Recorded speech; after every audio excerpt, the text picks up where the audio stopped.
Kommas with Kellé, the podcast, where high achieving women CEOs come to get $1 million clarity, calm, and cash flow. Around here, we're not just talking about money, we're talking about power moves and making it a lifestyle for you. So, on today's episode, I have someone who embodies both. I'm joined by the unstoppable Quinn Conyers, a voice strategist and award winning MC, keynote speaker, and now a Foot Locker brand ambassador. So, we're going to dive straight into this conversation, and I want to focus it on women CEOs and how they can negotiate their power, speak their value, and confidently get what they deserve as well. So, Quinn, welcome. Thank you so much. I'm super excited to have this conversation with you. Yes, I'm excited to have you here again as well. So let's just jump right in. Let's jump into I think the funnest piece of what you do from my end is helping women or not. Let me go back to that. I'm glad I slipped up and said that because that is something I want to talk to you about. One of the pieces in a prior podcast conversation we had was about the word help. And that stuck with me. So that's where I want to start. And every time I say it, I think about you. So let's talk about why is that a dirty word for you? Listen, if I could start a whole movement on banning that word from the dictionary, I would humbly submit myself as the leader. And to be honest with you, it started with me talking to so many ambitious, brilliant, women who were amazing at what they did. And then when I would get to know them, I would ask them what they do, or I would find them on social. They were using words and phrases that disrespected their greatness. And one of those words were help. And I kept seeing it over and over again. It was like a trend. And I realized that as like the work that you do, the results that you provide is not helping. Why are you using such weak words to describe such an incredible transformation? And when I went a little bit deeper, it was really about just a lot of cultural conditioning. It was them trying to be pleasant and not stand tall. And I realized that their humbleness and their helping was actually hurting their business. So when I began to give women a different way to market, position, and promote themselves, they began to get results.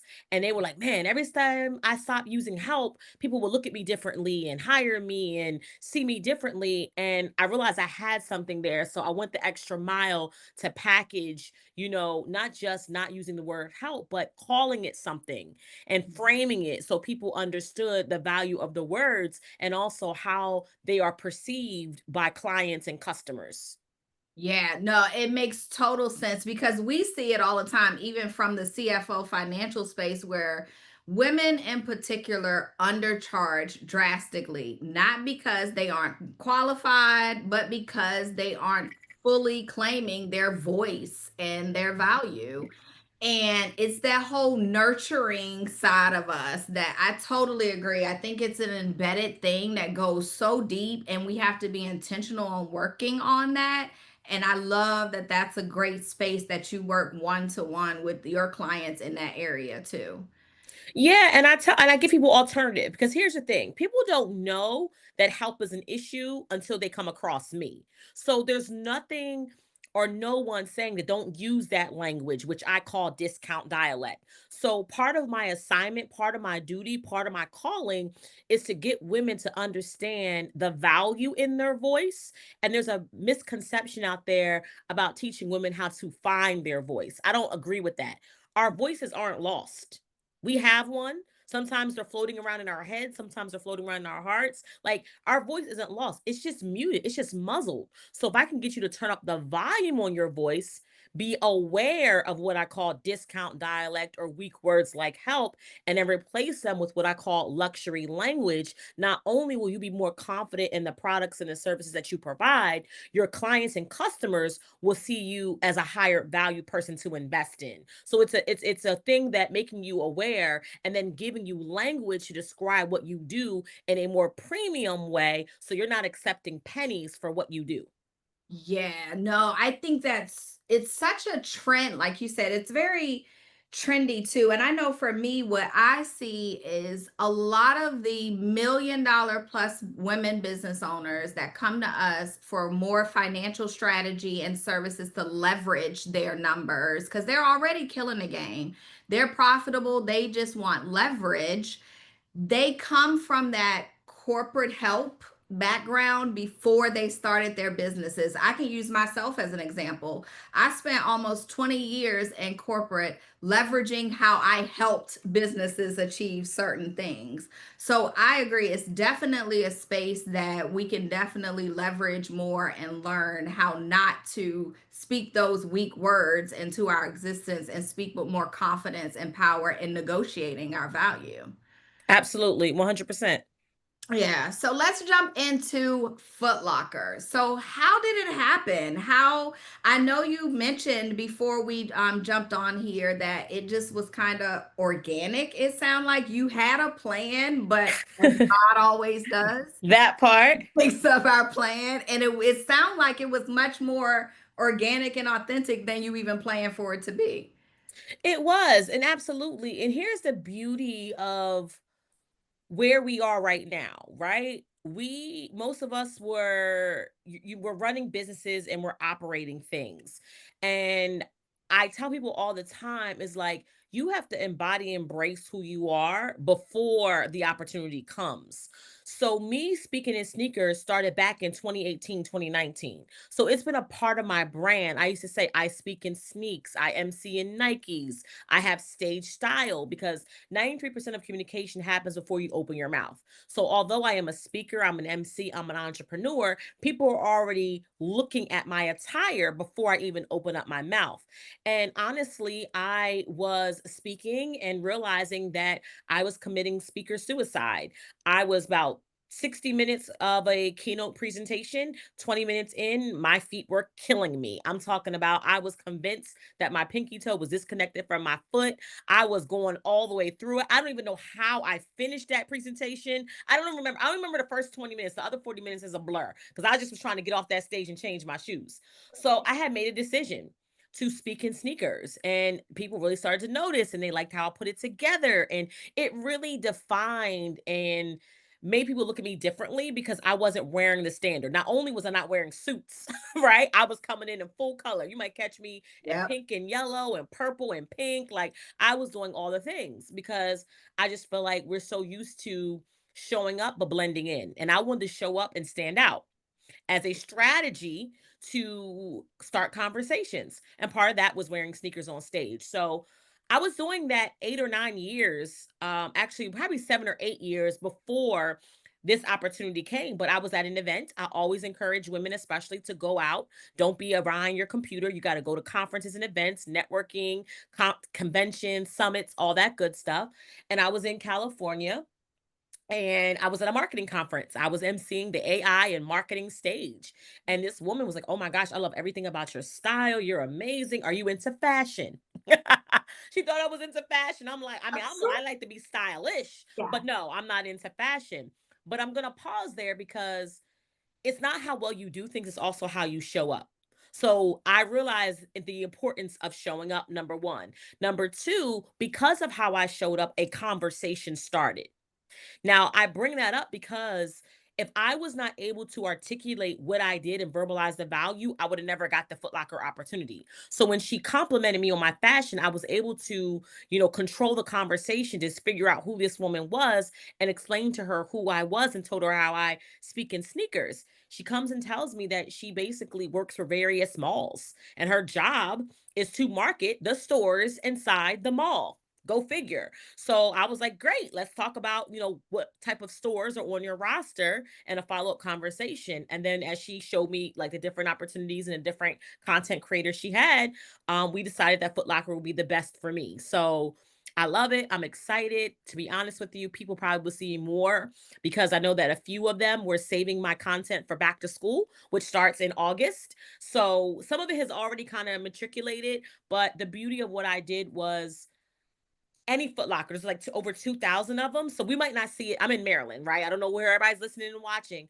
but there could be a Foot Locker in North Dakota that posted, right? So that's the beauty. Like I went the national and then it's going to be filtered out between the different malls and Foot Lockers. So yeah, it's super exciting. When I get tagged, I'm like, oh my gosh, who is this in Wyoming? You know what I mean? Because it's one video that they can use across their various retail outlets. So that's how that happened. Congratulations Thank again. And you. I'm so excited for you and that opportunity because, yeah, it opens up so many more doors, even for you to be on stage. And that is one thing I've noticed from the time I've met you is how you show up. And I love color, and you always set yourself apart, and I just love that. And you step in a very authentic way, and it's in a very confident, I know who I am, I know my value and my worth. You've been doing this for some time as an entrepreneur. How did you get there? Your Well, I've been full time for the last 10 years. So my mouth is my moneymaker. This is how I feed my family and, make sure my boys are good and my husband is straight and we are a dynamic duo. But to be honest with you, it started in college. I mean, we got a syllabus and it had intro to public speaking and everybody else started freaking out. And I'm like, what's the problem? Give me the microphone, you know? And I quickly realized that when I talked, people listened and they leaned in. So I took intro to public speaking, arguing and debate. Like I took every class. And then when I graduated and went on to get my master's from Howard University, I'm like, I want to be a speaker. And then somebody was like, okay, great. How much do you charge? And I was like, wait a minute. You can get paid to do this. So that's really how it started. It started with me noticing a gift that I had and I leaned into it. And I feel like people spend their whole lives trying to figure out what they want to be or what they want to do when they grow up. And they're not tapping into their gift, which is really simple. It's something that you do very well that other people struggle with. That's Yeah, it. it's That's the true. gift. What do you do very well? It comes very natural, and people are looking at you like, wow. You know what I mean? That's amazing. You're like, what are you talking about? I could have did this with one arm tied around my back, blindfolded. You know what I mean? Like, and people are just impressed, and it comes natural, and you get complimented on it over and over again. So that's really how it started. It was starting with me not being afraid of something that people were literally running the other direction from. Yeah. And I'm glad you said that, because what we see, clients come to us and they usually have one main revenue stream if it's their only revenue stream. And it's bringing them joy and it's bringing in profitability for them. But our main points as we work with them on strategy is diversifying revenue streams and getting them into more of what do they really want to do.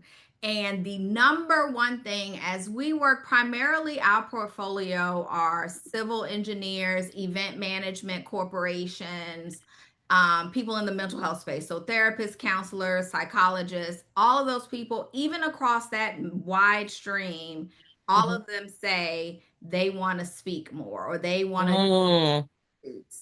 or they want to write a book. Those are the things. It's all around their personal brand Mhm. speaking. So this is why I tell people fractional CFO services goes beyond knowing your numbers, and it really helps you to get to that unstoppable leverage of what can you spend the next 10 years of your business doing that you don't have to be in the weeds of it. What if they didn't take public speaking in college and they're new to this? How can they work with you, and you work with them to build that presence of them being comfortable speaking on stages? So interesting enough, I am not necessarily working too much anymore with entrepreneurs in that way one on one. If Mhm. anything, I am hired to teach, train, or do workshops on teaching entrepreneurs how to leverage speaking as a strategy for business growth. Love it.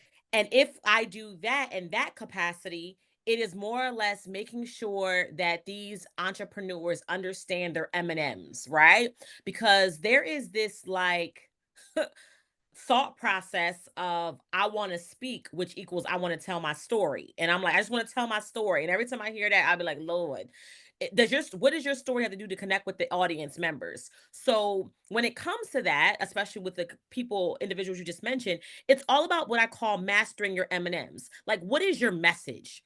Right? Like, let's talk about that. Like, what is your message in a sentence? Right? Again, if I'm talking about, business owners and entrepreneurs, my message to them is use speaking or use your voice to grow your business. Mhm. Right.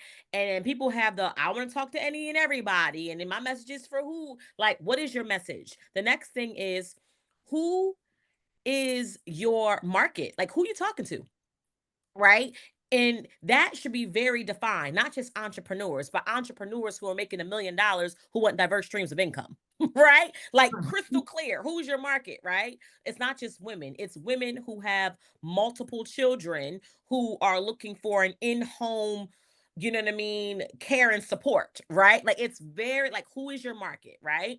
The next thing is if people are really interested in getting into speaking and adding it either as a lead generation, a marketing stream, or a revenue stream, is your medium. How are you communicating with them initially? How are they absorbing your content and your thought leadership? For me, it's LinkedIn. Okay. That's one of the main reasons. The next is what I call the money, not the money that you make. Who has the money to pay you?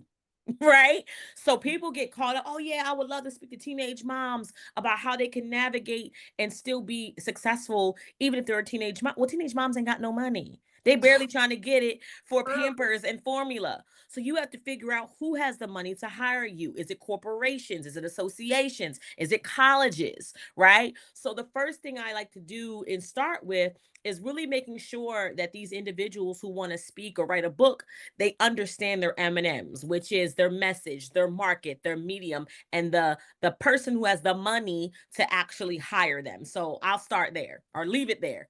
Yes, no, I love it. I love it because it goes back to what you said at the beginning about discount language. Like, you can't charge premium rates if you speak in discount language and you don't know who your target market is, exactly where they are, where they play, where they go, what do they do with their time during the day. It's a very hard thing and people don't understand. They talk about niching down, but I think most business owners don't understand how granular and important that is to get granular to niche down.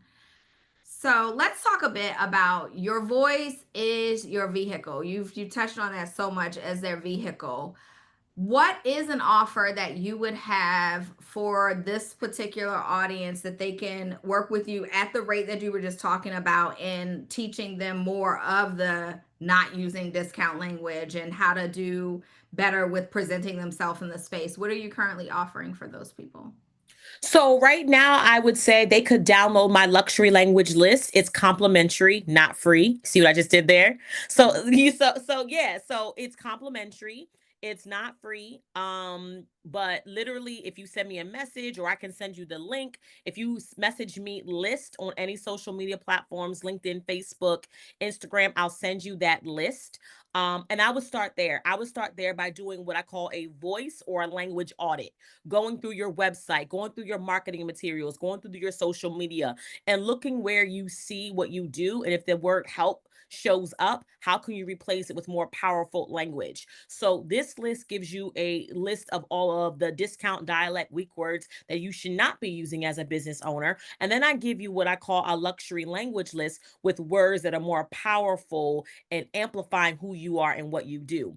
And the only reason why I'm not focusing on that as much is because I'm really teaching other entrepreneurs and individuals how to basically get paid to MC, because that's a huge part of my brand right now. And that's the only reason why I'm not working with entrepreneurs so much in the capacity that I used to, because I am carving out a niche within myself. And there's so many other MCs and event hosts who are looking to work with me. So in this season, I am speaking, I'm emceeing, and then I'm coaching emerging and aspiring individuals who either want to add emceeing and hosting as a upsell, cross sell, or they're getting asked to do it, but they don't know how to monetize it.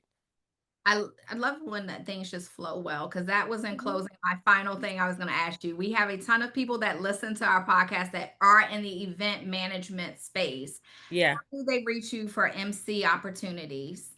Yeah, I would say connect with me on LinkedIn, or if you go to quinnconyers.com, you can learn more about me as an MC. I am really on a mission to disrupt traditional conference culture. I personally believe that if you want, attendees or members of your association to rave, refer other people to attend, and renew their membership year after year, you need a professional event MC. And I believe this industry is really doing their members and their attendees a disservice because they invest in everything but us. I'm trying to understand how you invest in AV, professional speakers, a DJ, catering, food and beverage minimums, and then you ask your introverted CEO or boring board member to MC. You would not ask your CEO to be the DJ. You wouldn't ask your CEO to run AV, right? And you're trying to figure out why people are not returning on day 3 because they're bored. And if they're bored, they don't buy in. So, part of what I want to do is really providing MC education to this events industry, but mostly making sure that I am training and developing the next series of MCs so we can really make this industry robust and also engaging, because people don't understand the power of a professional event MC and how it can make or break your event. Yeah. Thank you so much, Quinn, for joining. Guys, all her information will be in the show notes. So please go there, grab all of her website, follow her on LinkedIn, contact her to talk more about MC work that she can help bring brilliance to your events. Anything else you want to add before we close? No, just thank you again. And again, if you want that list, just send me a message that says list, and I'll make sure that you get the list after you listen to this. But more importantly, just remember, as a woman, especially, you were not made to stand and shrink. You were made to stand tall. So, any opportunity that you have to use your voice, lean in and leverage it. Thank you, Quinn. Till next time. Bye, guys.